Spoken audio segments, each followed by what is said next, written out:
बिस्मिल्लाहिर्रहमानिर्रहीम। आज का जो हमारा लेक्चर है इसके अंदर हम लोग जो टॉपिक कवर करेंगे वो है accessing the member function of the parent class, कि पेरेंट क्लास के मेंबर्स को किस तरह से एक्सेस किया जाता है, उसका सिंटैक्स क्या है और उसके कुछ रूल्स हैं। ठीक है, कि आप पेरेंट क्लास के डाटा को किस तरह से एक्सेस करते हैं और पेरेंट क्लास कौन से डाटा को एक्सेस कर सकता है या नहीं कर सकता।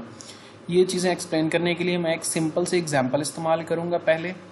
ठीक है, जिसमें मैं आप लोगों को बताऊंगा कि किस तरह से पेरेंट क्लास जो है उसका डाटा एक्सेस किया जाएगा चाइल्ड क्लास के अंदर।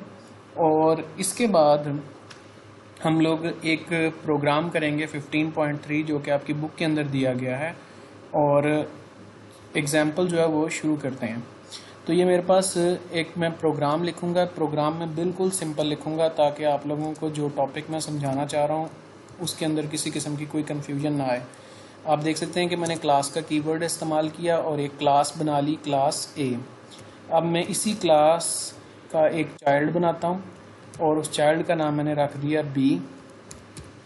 यहाँ पर मैं पब्लिक एक्सेस स्पेसिफायर इस्तेमाल कर रहा हूँ। ये पब्लिक ही क्यों इस्तेमाल कर रहा हूँ ये नेक्स्ट लेक्चर के अंदर हम लोग डिस्कस करेंगे, और यहाँ पर देखेंगे कि मज़ीद हम कौन कौन से एक्सेस स्पेसिफायर इस्तेमाल कर सकते हैं और वो किस तरह से बिहेव करते हैं प्रोग्राम के अंदर। तो जी ये मेरे पास एक क्लास बन गई, क्लास ए और क्लास बी।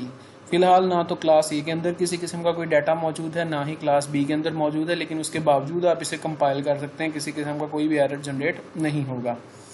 अब मैं क्लास ए के अंदर एक मेंबर फंक्शन लिखता हूँ और मेंबर फंक्शन का नाम मैं शो रख लेता हूँ। और प्रोग्राम को सिंपल रखने के लिए मैं इसके अंदर जस्ट जो है वो एक सी आउट स्टेटमेंट जो है एग्जीक्यूट करवाऊंगा, पेरेंट फंक्शन के नाम से। ठीक है, और इसी तरह मैं चाइल्ड क्लास के अंदर भी एक मेंबर फंक्शन लिखता हूं पब्लिक एक्सेस स्पेसिफायर के नीचे, और मैं इसका नाम रख लेता हूं आउट के नाम से। ठीक है, और इसे भी मैं बिल्कुल सिंपल ही रखूंगा ताकि आप लोगों को असल जो चीज़ मैं समझाना चाह रहा हूं वो समझ आए। चाइल्ड फंक्शन, ठीक है। अच्छा जी, अब हमने दो क्लासेस क्रिएट कर ली, एक क्लास ए और दूसरी हमने क्लास बी क्रिएट कर ली। क्लास ए पेरेंट क्लास है, क्लास बी जो है वो इसकी चाइल्ड क्लास है। क्लास ए के अंदर हमारे पास एक मेंबर फंक्शन मौजूद है वॉइड शो के नाम से, और ये पब्लिक एक्सेस स्पेसिफायर के नीचे मौजूद है। इसी तरह क्लास बी के नीचे हमारे पास एक मेंबर फंक्शन मौजूद है और ये मौजूद है वॉइड आउट के नाम से, और ये भी पब्लिक एक्सेस स्पेसिफायर के नीचे है। अब मैं पहले क्लास ए का ऑब्जेक्ट क्रिएट करूंगा और आपको दिखाऊंगा कि आप कौन कौन सा डाटा जो है वो एक्सेस कर सकते हैं। ये मैंने क्लास ए का ऑब्जेक्ट क्रिएट किया। इस ऑब्जेक्ट को इस्तेमाल करते हुए मैं चेक करता हूँ कि कौन सा डाटा जो है वो एक्सेस किया जा सकता है। मैंने देखें ऑब्जेक्ट डॉट लिखा। जैसे ही मैं ऑब्जेक्ट डॉट लिखूंगा तो मेरे पास क्या लिखा हुआ आ रहा है, ऑब्जेक्ट डॉट शो। यहाँ पर मेंबर फंक्शन दो मौजूद हैं लेकिन मेरे पास ऑप्शन आ रहा है सिर्फ एक का। उसकी रीज़न ये है कि मैंने ऑब्जेक्ट क्रिएट किया है पेरेंट क्लास का। ठीक है, जब आप इनहेरिटेंस को इम्प्लीमेंट करते हैं तो डाटा की एक्सेस जो है वो नीचे से ऊपर की जानिब होती है। ठीक है, यानी अगर आप नीचे मौजूद चाइल्ड क्लास का ऑब्जेक्ट क्रिएट करते हैं तो वो अपने से मौजूद ऊपर मौजूद डाटा को, पेरेंट क्लास के डाटा को एक्सेस करने की सलाहियत रखता है, जबकि इनहेरिटेंस के अंदर डाटा की एक्सेस कभी भी ऊपर से नीचे को नहीं होती। यानी पेरेंट क्लास के अंदर मौजूद डाटा या फिर पेरेंट क्लास का ऑब्जेक्ट जो है वो कभी भी चाइल्ड क्लास के डाटा को या ऑब्जेक्ट को यूज़ नहीं करता और ना ही एक्सेस कर सकता है। यहाँ पर आप देख सकते हैं कि मैंने क्लास ए का ऑब्जेक्ट क्रिएट किया, यानी पेरेंट क्लास का। पेरेंट क्लास का ऑब्जेक्ट क्रिएट करने की वजह से मैं सिर्फ और सिर्फ पेरेंट क्लास के डाटा को ही एक्सेस कर पा रहा हूँ, मुझे इनहेरिटेंस इम्प्लीमेंट करने का कोई फ़ायदा नहीं हुआ। ठीक है, ये मैं आप लोगों को रन करके दिखा देता हूँ एक दफ़ा। ये जी मैंने इसे रन किया और आप देख सकते हैं कि ये वाला फंक्शन एग्जीक्यूट हुआ और उसके रिस्पॉन्स में मेरे पास ये आउटपुट कंप्यूटर की स्क्रीन पे डिस्प्ले हो गई। अब मैं इसी ऑब्जेक्ट को चेंज करता हूं और यहां पर मैं चाइल्ड क्लास का ऑब्जेक्ट जो है वो क्रिएट करता हूं। अब देखते हैं कि ये वाला ऑब्जेक्ट किस किस डाटा को एक्सेस करने की सलाहियत रखता है। मैंने ऑब्जेक्ट लिखा, डॉट लिखा, तो यहाँ पर आप देख सकते हैं कि यहाँ पर अब मेरे पास दो ऑप्शन शो हो रहे हैं। आउट का भी शो हो रहा है जो कि चाइल्ड क्लास का हिस्सा है, और शो का भी जो है वो मेरे पास ऑप्शन आ रहा है जो कि पेरेंट क्लास का हिस्सा है। तो डाटा की एक्सेस इनहेरिटेंस के अंदर नीचे से ऊपर की जानिब होती है। जब भी आपने ऑब्जेक्ट क्रिएट करना है, आपने देखना है कि आपके पास जो हायरार्किकल लेवल जो है स्ट्रक्चर मौजूद है उसमें जो क्लास सबसे नीचे मौजूद है, आपने हमेशा उसका ऑब्जेक्ट जो है वो क्रिएट करना है। ठीक है, अब आप यहाँ पर क्लास बी का ऑब्जेक्ट इस्तेमाल करते हुए इन दोनों फंक्शंस को कॉल कर सकते हो। मैं दोनों को जो है वो कॉल करके दिखा देता हूँ आपको। फिर मैं एक और क्लास जो है वो आपको बना के दिखाऊंगा इसी के नीचे। आप ये देखेंगे मेरे पास दोनों फंक्शन जो हैं वो पेरेंट क्लास फंक्शन और चाइल्ड क्लास फंक्शन जो है दोनों की आउटपुट जो है वो डिस्प्ले हो रही है। एंड पे एंड ऑफ लाइन मौजूद नहीं है, तो जिसकी वजह से दोनों सेम लाइन में शो हो रही हैं। तो हम यहाँ पे एंड ऑफ लाइन में लिख देते हैं और यहाँ पर भी एंड ऑफ लाइन लिखते हैं। ठीक है जी, अब देखते हैं दोबारा से रन करके। Parent class function, child class function. अब इस चाइल्ड का फर्दर मजीद एक चाइल्ड बनाते हैं, फिर देखते हैं कि हमने किस क्लास का ऑब्जेक्ट क्रिएट करना है। हम क्लास सी को चाइल्ड बना देते हैं क्लास बी का पब्लिक, और यहाँ पर हमने क्लास बी का ऑब्जेक्ट इस चाइल्ड बना दिया, और इसके नीचे भी मैं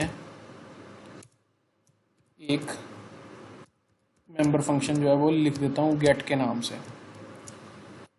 ठीक है, और इसमें भी मैं एक सिंपल सी आउट स्टेटमेंट लिखता हूँ, क्लास सी फंक्शन। अब आप देखेंगे कि अगर मैं क्लास बी का ही ऑब्जेक्ट इस्तेमाल करता हूं तो मेरे पास यहाँ पर सिर्फ दो ऑप्शन ही शो हो रहे हैं, जबकि मेरे पास यहाँ पर एक तीसरा फंक्शन भी मौजूद है। वो इसलिए नहीं शो हो रहा क्योंकि इनहेरिटेंस की वजह से आप जो है ऊपर से नीचे को डाटा एक्सेस नहीं कर सकते। ये तीसरा ऑप्शन मेरे पास तब शो होगा जब मैं क्लास सी का ऑब्जेक्ट क्रिएट करूँगा। अब मैं यहाँ पर आपको क्लास सी का ऑब्जेक्ट क्रिएट करके दिखाता हूँ, और क्लास सी का ऑब्जेक्ट जो है वो इन सभी मेंबर फंक्शंस को एक्सेस करने की सलाहियत रखता है। सी का ऑब्जेक्ट आप देख सकते हैं कि मेरे पास 3 के 3 ऑप्शंस आ रहे हैं। सबसे पहले जो मेरे पास ऑप्शन आ रहा है वो बजाते खुद जो है इस क्लास का हिस्सा है, यानी कि void डॉट गेट। उसके बाद उसकी parent class void dot out, और सबसे लास्ट पे उसकी पेरेंट क्लास। तो इस तरह से डाटा को एक्सेस किया जाता है लॉजिकल ऑर्डर के अंदर, ठीक है, इनहेरिटेंस के अंदर। और इसके अलावा एक और तरीकाकार होता है जिसे आप कहते हैं कि आप एक ही फंक्शन के थ्रू जो है वो अपनी पेरेंट क्लास के फंक्शंस को कॉल करते हैं। अब वो किस तरह से कॉल करते हैं? फॉर एग्जांपल मैं यहाँ पर सिर्फ और सिर्फ क्लास बी के ऑब्जेक्ट को इस्तेमाल करते हुए एक कॉल देना चाहता हूँ, और चाहता हूँ कि जितने भी फंक्शंस मौजूद हैं वो सारे के सारे एग्जीक्यूट हो जाएं। यानी कि मैं सिर्फ void डॉट गेट को कॉल करूं और उसके रिस्पांस में जो मेरे पास void डॉट गेट है ये भी एग्जीक्यूट हो जाए, ये वाला void dot gate, void dot out जो है ये भी एग्जीक्यूट हो, और void डॉट शो भी एग्जीक्यूट हो। तो इसका सिंटैक्स जो है वो कुछ इस तरह से होगा।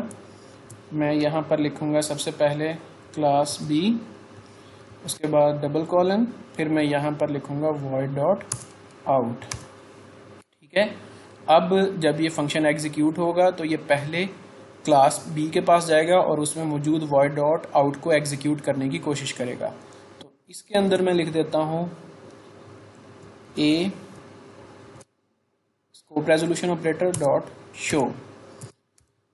तो अब देखते हैं, जैसे ही ये स्टेटमेंट एग्जीक्यूट होगी कंट्रोल फौरी तौर पे इस फंक्शन के अंदर एंटर होगा, वो इस पहली स्टेटमेंट को एग्जीक्यूट करेगा, तो इसके एग्जीक्यूट करते ही कंट्रोल यहाँ से मूव कर जाएगा यहाँ पर void डॉट आउट पे, इसके अंदर एंटर होगा तो पहली स्टेटमेंट एग्जीक्यूट होगी, उसके रिस्पॉन्स में वो चला जाएगा यहाँ पर क्लास ए के अंदर। इसको एग्जीक्यूट करने के लिए जैसे ही इसके अंदर एंटर होगा ये स्टेटमेंट एग्जीक्यूट होगी, इसकी एग्जीक्यूशन कंप्लीट होते ही कंट्रोल वापस आएगा। अब वो इस स्टेटमेंट को एग्जीक्यूट कर चुका है, इसके बाद मौजूद इस स्टेटमेंट को एग्जीक्यूट करेगा, इसकी एग्जीक्यूशन कंप्लीट होते ही वो दोबारा से इस स्टेटमेंट के एंड पे आएगा और इस स्टेटमेंट की एग्जीक्यूशन कंप्लीट हो गई इस फंक्शन की एग्जीक्यूशन के रिस्पॉन्स में, तो उसके एंड पे हमारे पास क्लास सी का फंक्शन जो है वो एग्जीक्यूट होगा।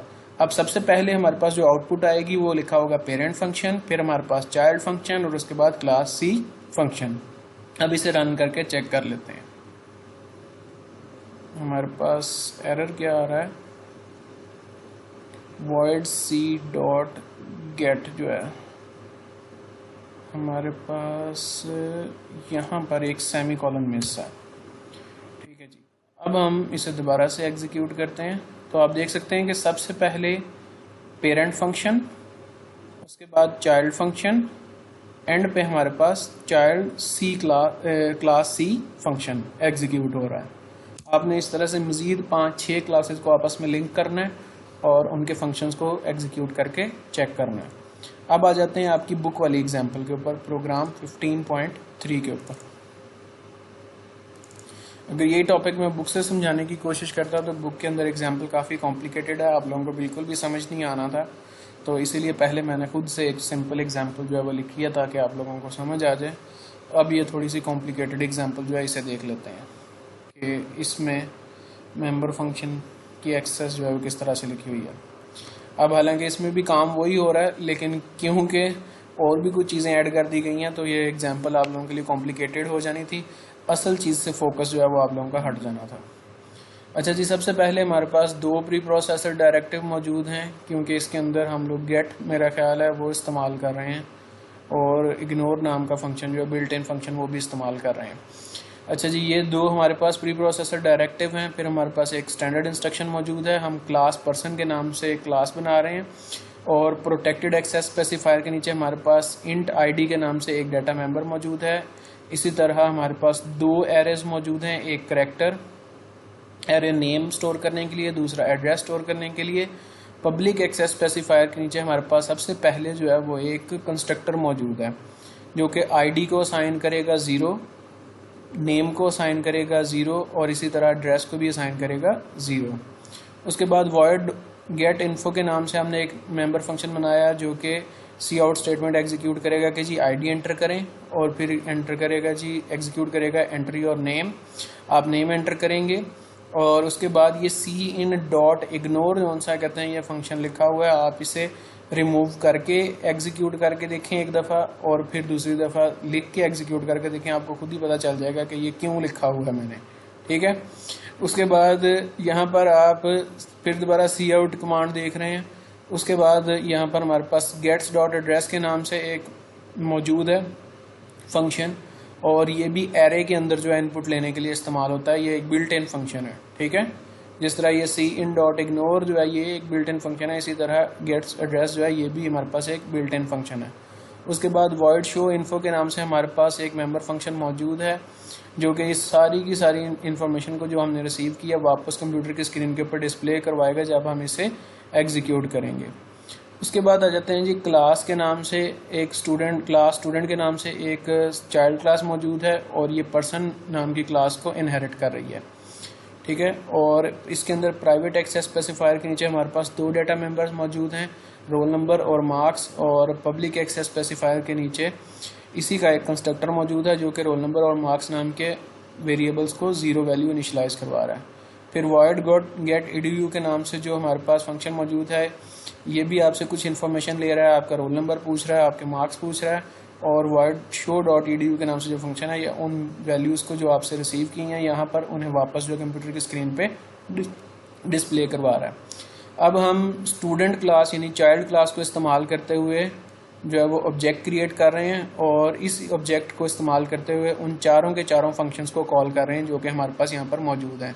अब यही एग्जांपल जो है अगर मैं आप लोगों को पहले समझाता तो आप लोगों को ये कॉन्सेप्ट बिल्कुल भी समझ नहीं आना था। मैंने आप लोगों को एक सिंपल सी एग्जांपल जो है समझाई ताकि आपको पता चले कि किस तरह से ऑब्जेक्ट को इस्तेमाल किया जाता है मेंबर फंक्शंस को कॉल करने के लिए। तो आप इसे एग्जीक्यूट करेंगे और सारे का सारा वो डाटा एंटर करेंगे। एंटर आईडी जो है हम कर देते हैं 10, नेम कर देते हैं जी अली, एड्रेस P226 कर देते हैं, उसके बाद रोल नंबर एंटर कर देते हैं 20 और मार्क्स एंटर कर देते हैं 200। तो ये सारे का सारा डाटा जो है आपकी कंप्यूटर की स्क्रीन के ऊपर एज इट इज़ डिस्प्ले हो रहा है। आप इस प्रोग्राम के अंदर मॉडिफिकेशन करके देखें और इसे जो है कोड को यहाँ पे जो मैंने कोड दिया हुआ है इससे लिख के देखना है। आपकी बुक के अंदर जो कोड लिखा हुआ है उसके अंदर कुछ गलतियाँ मौजूद हैं, तो आप कोशिश करें कि यहाँ से लेक्चर के अंदर से कोड को देखें और उसे देख के लिखें और फिर उसके अंदर मॉडिफिकेशंस करें। तो ये मैं इसे एक दफ़ा स्लोली स्क्रॉल डाउन कर देता हूँ ताकि आप लोगों को सारा कोड जो है वो नज़र आ जाए जो भी मैंने लिखा हुआ है।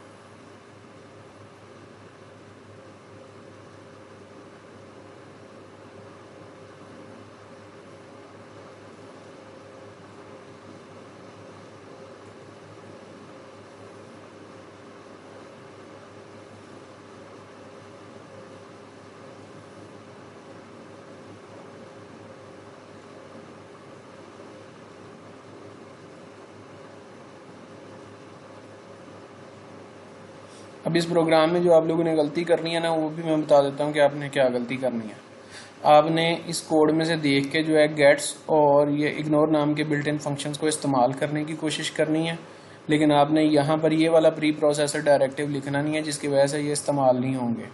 फिर आपने देखना है कि जी ये अब हमारे लिखे हुए कोड के अंदर ये क्यों नहीं इस्तेमाल हो रहे या क्यों रन नहीं हो रहे। तो इसके अंदर आप ये प्री प्रोसेसर डायरेक्टिव जो है लाजमी तौर पर लिखेंगे, फिर ही आप इन बिल्ट इन फंक्शंस को इस्तेमाल कर सकते हैं। ये गेट्स के बारे में तो आपको ऑलरेडी पता होगा और इग्नोर जो है इसके बारे में भी आप लोगों को ऑलरेडी पता होगा कि ये क्यों इस्तेमाल करते हैं। आप लोगों ने सी लैंग्वेज के अंदर भी पढ़ा होगा कि जब एरेज के अंदर जो है हम लोग इनपुट लेते हैं तो हमारे पास कुछ ड्रॉबैक्स होते हैं, उन्हें हैंडल आउट करने के लिए हम इन फंक्शंस का इस्तेमाल करते हैं जी। ठीक है जी, अच्छा जी, खुदा हाफिज़।